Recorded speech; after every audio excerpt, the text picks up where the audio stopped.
Hi, I'm Ray, and this is the Boeville Newtown Model Railroad.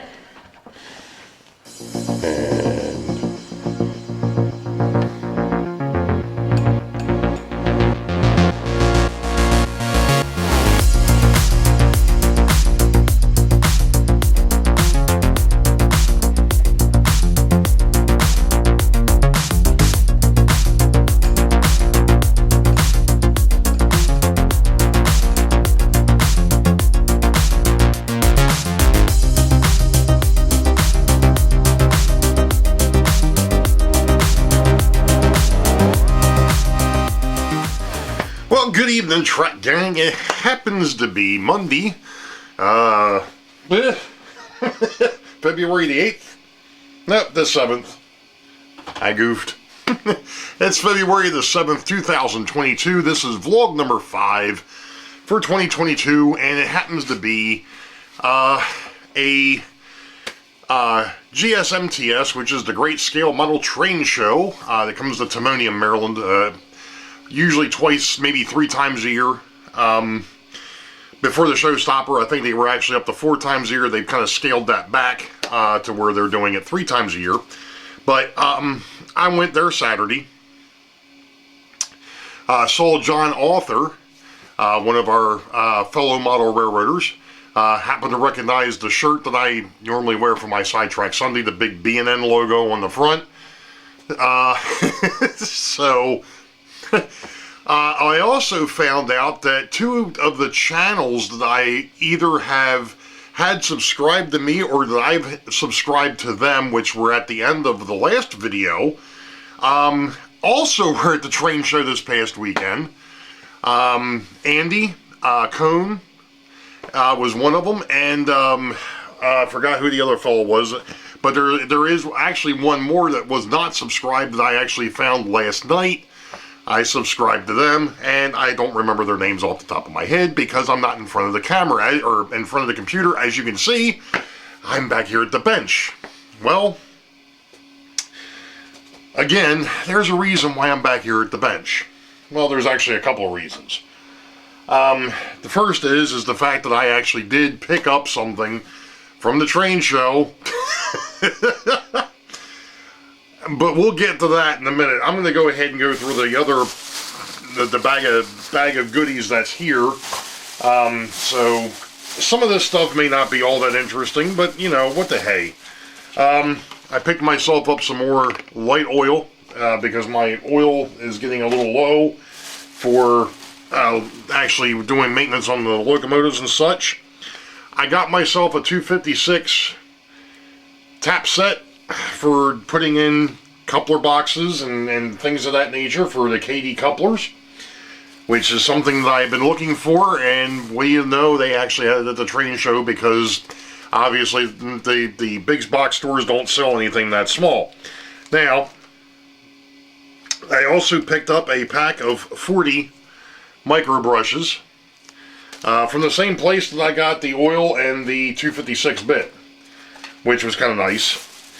One of the other things that kind of popped in here, and I'm not sure if there was a business card or anything that came with it. No, there wasn't. But the fellow that was handing these out has one of mine. And my receipt just fell to the floor from something. This, I have to say, this was a first for me. At least going to the Great Scale Model Train Show. They may have been there in the past, but I just never noticed them. Who am I talking about? The NMRA was there, handing out past magazines apparently, because this is from February 2020. Unless they just forgot to update the No, I'd say that this was probably from 2020 because it's got the Gateway show on it, which probably didn't happen in 2020 anyways. Anyway, I haven't had a chance to look through this yet. Operative word. But of course the fellow asked me, you know, am I a member, and so on and so forth, and well, I'm not going to beat that to death because we've all kind of been there, talked about that, and if Stuart actually happens to be around and watches this, then, you know, that's fine too. But yeah, so I got a magazine from them, and that was that. Now, on to I'm going to just say this. You all know that, well, of course you all know that I'm an odd person. I mean, if you're still watching this by now, if you've been watching this for the last, what, 8 years now, almost 8 years, you know that I'm a bit of an oddity. I also happen to like some odd, maybe not so much iconic, although a few of the odd locomotives that I have on the layout are fairly iconic. The GG1, the E33, you know, the RF16, you know, those are fairly interesting and fairly unique locomotives. Well, there is one that's kind of been on the radar for a long time. And I just, you know, I'd see one, it was too expensive, so I'd put it away. I'd see one, I'd put it, no, I'm not going to go ahead. Kind of the same thing that I went back and forth for years on blackjack. Well, I'm going to stop babbling here because this is what I picked up at the train show. Now, granted, it's an AHM model. I get it. It's not a top of the line. I get it. I've done an awful lot of work on AHM locomotives. This one here actually does run. It needs to be cleaned up a little bit. It's been sitting, which is one of the reasons why I'm back here. This is one of the things I'm going to work on tonight, is I'm going to try and get it cleaned up to where it'll run. One of the reasons why I did pick it up is I've got this set of passenger cars for the Rio Grande. Now, granted, I have an F unit that will pull those. It's an old Tyco unit, and it does not run very well. It's somewhat herky-jerky, and it has its moments. So, between the fact that I really needed something to pull those passenger cars, and this thing, and there's a story to this, and I was telling Jason about it the other night. It was kind of, or actually no, I was telling my buddy Big John. It wasn't Jason, it was Big John. I sat there, I was on my way out, or on my way from where they have all the layouts back over to where they have all the sales and the booths and so on and so forth. And there was this guy that had like, I don't know, he must have had 12 tables set up in a U. Maybe it was 13. And the one side was nothing but, you know, decals and bits and pieces and parts, so on and so forth. And I kind of rounded the corner on the U, and as I started coming down the other side, we started getting into the rolling stock, and then I saw the locomotives, and I'm like, oh, let's see what kind of stuff we've got here. Yeah, and then I got 3/4 of the way down that set of tables, and that's where that thing sat. Well, I looked at it, I picked it up, I turned it over, I looked at it, I put it back down, and then I started debating. Do I really want that locomotive? Honest to goodness, folks, I think I stood there for a good, I don't know, 10 minutes. The fella comes over to me, he says, can I help you with something? I said, yeah. I said, I'm just sitting here debating over this this locomotive. He said, that's a nice runner. He said, I'll tell you a little story. He says, that's actually not the shell that belonged on that frame. He says, the original shell was broken. He said, when I bought it, I didn't realize it. He says, because they of course, on eBay, they show you the good side. They don't show you the bad side. He said, but I got such a deal on it, it didn't bother me. He says, then a couple of weeks later, he says, another one popped up, and they said that the motor was shot, but the shell was in great shape. They took 360 of that. He said, he said, so I picked that up in a hurry. I got it, sure enough. He said, that's the shell on the on the opposite frame. He said, the rest of it got pitched. I'm like, huh, okay. He says, but I'll leave you to your debate. Yeah, well, he left me to my debate. He walked over off to what would be his left. And off to my left, it comes this father and son. And the son must have been maybe in his early teens, maybe mid-teens. And he comes over and he says, excuse me. And I'm like, okay. And he goes over and picks up that locomotive. And I'm like, all right, so you're going to make this choice real easy for me, aren't you, buddy? So the next thing I know, the two of him and his dad are sitting there looking it over, and they're talking. I don't hear what they're saying. They're kind of whispering. They're talking. And then he puts it back in the box and walks away. And I'm like, you know, like somebody else said, that had to be a setup. But I never saw the guy that was selling it. I never saw him pick up a phone or anything like that. So I don't think there was anything nefarious going on there. But anyway, it was just really funny how it came about. And I was like, you know what? When he walked back over, I'm like, you know what? Here you go. I says, that kid over there damn near made this a real easy decision. He's like, who? So anyway, I'm going to get to work on this thing. And we'll be back in a bit. Alright, Track Gang. Already talked about the fact that I've got this Kraus Maffei ML4000. I did have to do a little bit of work to it because it had not been running a while. So I got that. I basically did some maintenance on it to get it to where it runs rather well. So also, as you can see in the back, there is a 1776 locomotive. It's a C-liner. Now, what I ended up doing is one of my patrons, Santa Fe Bob, a while back had sent me a AHM C-liner that was painted up for the Union Pacific. Well, not really a Union Pacific guy, but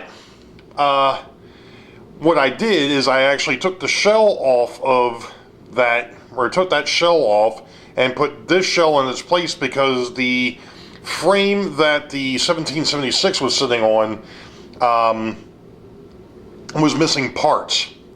So basically what I did was a shell swap.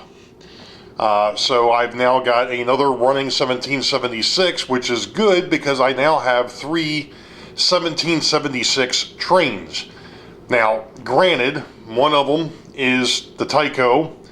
Actually, I take that back. I've got 4. I've got the Tyco Passenger. I've got the Tyco box cars.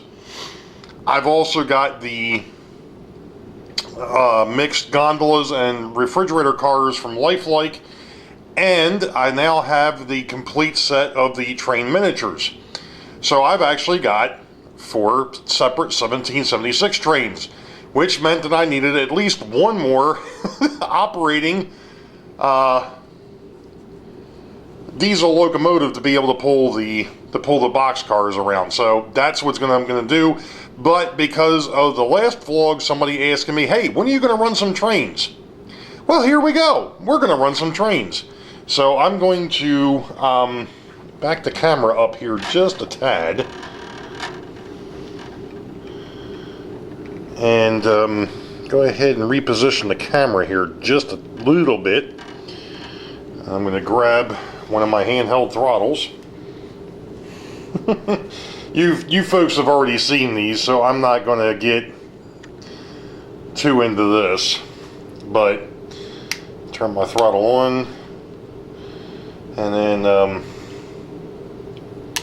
go ahead and set it to forward. And we should get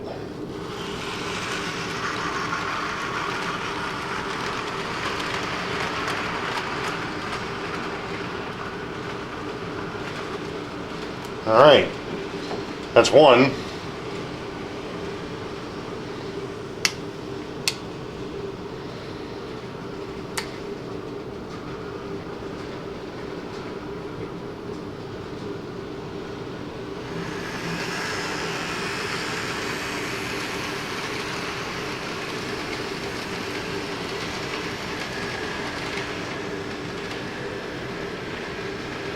Now granted, right now these are not pulling the cars that they would normally be pulling, but at least I've got it to a point where I can run the trains, which is really all I wanted to do with this at the moment,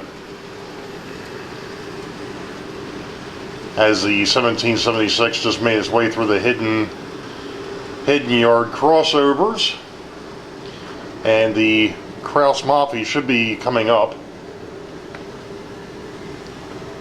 And it got stuck on the... I'm going to give it a little bit more power to get over the crossings.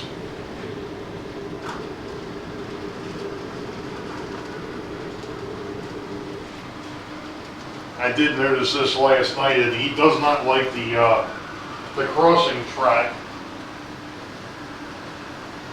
that makes this a continuous run layout instead of a point-to-point.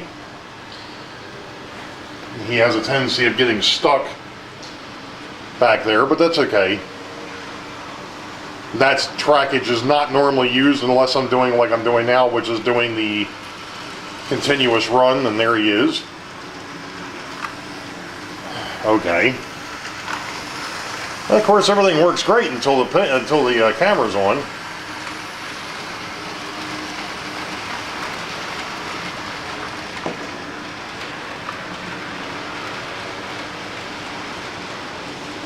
Run him up a little bit faster.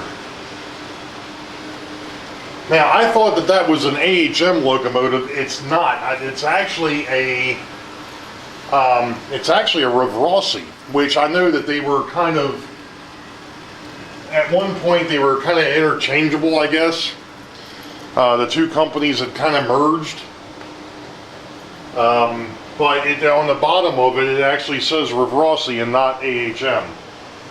Which, okay, because as we've discussed in the past, AHM, Mahano,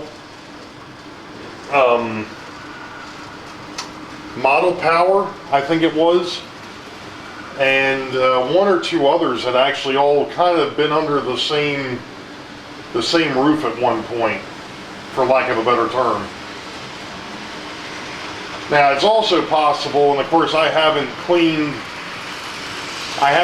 the track in a while, number one, and number two, I haven't run trains in a while. So there's a possibility that I'm probably due to run some more mineral spirits over the rails. Although I will tell you, I know this has been talked about again, but the mineral spirits, I tell you what, I will never use 70 or 91% alcohol on these rails ever again. The mineral spirits is definitely the way to go. You know, anybody can sit there and say what they want, but I'm just off personal experience and what I've seen, and of course you all know, I've got a mix of track here. I've got some nickel silver, I've got some brass. So, you know, but the mineral spirits, and I haven't done anything else with it. I haven't put any type of protective grease or anything like that on here. It's all been the mineral spirits. And I think the last time I went over the layout and cleaned the track was probably about 6-8 months ago. So, to me, I think the proof is in the pudding. You know, I mean, I know that especially up on the interurban, I had some track that I had actually pulled out that had really oxidized, and that I had to clean with I had to go over it with the crocus cloth, like I used to do, to get some of that really heavy stuff off. But then once that was off, then I just went ahead and wiped the mineral spirits over top of that, and knock on wood, haven't had an issue with that since. Now, of course, right now I can't run the interurban because I've got the stuff sitting up there for the roadways and so on and so forth. So I can't really show that. I tell you what, though, this ML400 is something else, or 4000 is something else. And like I said earlier, I sat there and debated and debated and debated, and of course he is running a little bit quicker than what I'd like, but like I said, because of the fact that I've got to get it over a couple of bad spots here, I'll take it. I mean, it's a sweet running locomotive. Now, just one other thing real quick, and I'm actually gonna bring up the 76 locomotive first. We're gonna stop him back here in front of the camera. Because of the fact that that was a brand new in the box old stock, I did take him apart and cleaned or made sure that the internals were lubed up pretty good.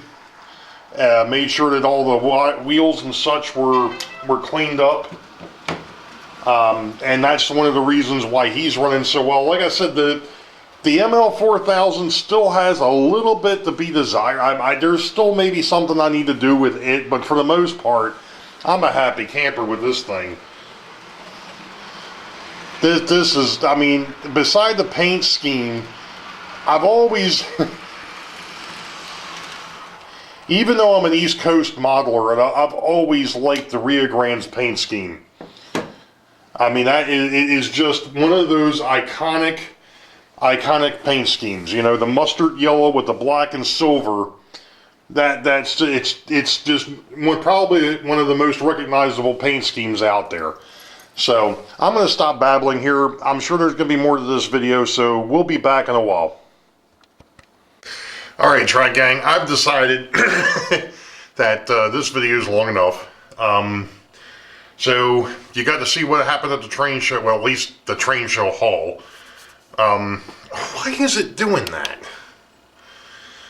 I don't know why, but for some reason all of a sudden my light wants to go from the bright white, or go from the soft white to the bright white, or to the blue on its own. Anyway,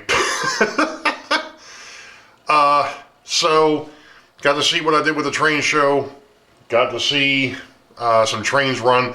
Hoping this weekend I'm going to be able to get out and get some paint and some other materials that I need to actually continue to work on the railroad. Also hoping here in the near future to keep continuing to show some trains running. And, you know, there's something that you all want to see or ask questions about. Pop them in the comments below. I'll be happy to answer any questions that you have about the railroad.